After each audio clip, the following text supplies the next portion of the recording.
Welcome back. It's still Wake Up Nigeria. Now it's time for our Monday motivation. We have an amazing lady here today, Victoria Praise Abram. She's a motivational speaker and author and so much more. She's going to be talking to us about deciding to succeed at all odds. Welcome to the studio. Welcome. Thank you so much. All right. So this issue of success, I feel like there are different types of success, or different people have different versions of success, and maybe we should start from there.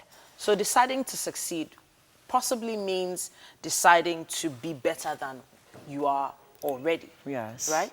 So are there some steps that we can take to, move past where we are towards that success point? Well, the first thing is that you've got to decide what kind of success, the journey of success that you want to partake in. Okay. For instance, I started work in an insurance company many years ago, but I realized that I wasn't being fulfilled in what I was doing.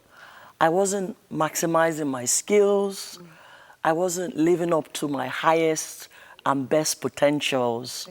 So I had to take a decision at that point that I needed to change direction. I needed to do something totally different. So the first step is that you take a conscious review, if you like, of where you are and where you want to be.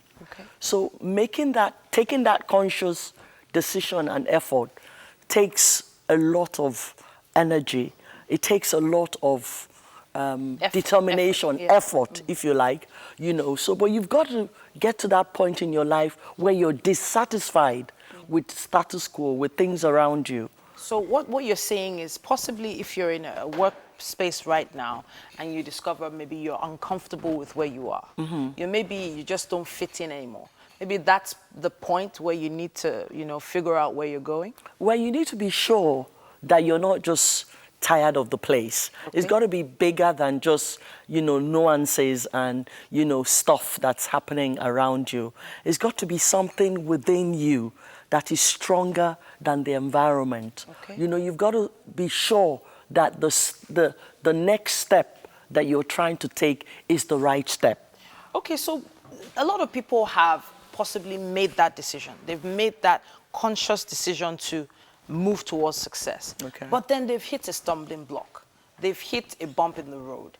And, whenever we hit some really bad roads, even in Lagos here, the first thing you want to do is U-turn and find another route. But how do we stick to that path? Well, when you decide that you want to leave where you are for a better place, then you've got to be able to imagine the journey in your mind's eye.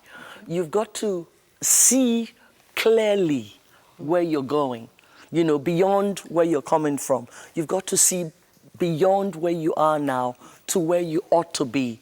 And there are certain things you can do. For instance, you can decide, what am I good at? What are the skill sets that is necessary for this next journey? Do you need to retrain, for instance? I had to do that. You had to go back I had to leave insurance as an industry and actually take a course in media enterprise. It was after that course that I was able to take the next big step, which was say now, I'm no longer an insurance person. I'm now into media, I'm into writing. Okay, so that was the move you made. I had to prayerfully make that move based on certain things happening within me and also based on my giftings, my talents, my potentials, things I could do. What about people who feel there might be someone specifically targeting them and, not letting them succeed? So I've heard this before. I've heard, cases where, maybe it's a family member that said that they shouldn't go in this direction or that direction, or their wife or their husband said they shouldn't do this or do that. What would you say to such people? Well, the first thing is you need to, by yourself, determine Well, the first thing is you need to, by yourself, determine to succeed. Okay. No matter the odds that are stacked against you.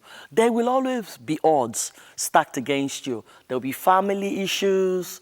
There will be issues even from your friends, you know, from communities around you and things like that. But you within yourself must realize that there are always two people working with you and not against you. The first is God. Okay. He is always for you. Okay. The second is yourself. Okay. You know, you mustn't come to a place where you live your life for others to determine how far you can go or how far you cannot go. So it doesn't matter, you know, in Africa, you know, we're quick to say, it's my mother, it's my brother, it's my sister, it's my in-law. But you need to go beyond all of that and realize that you can succeed if you work at it. All right. So I want to go back to this, the kind of the definition of success now. Okay. So some people feel that they are a success once their bank account is full.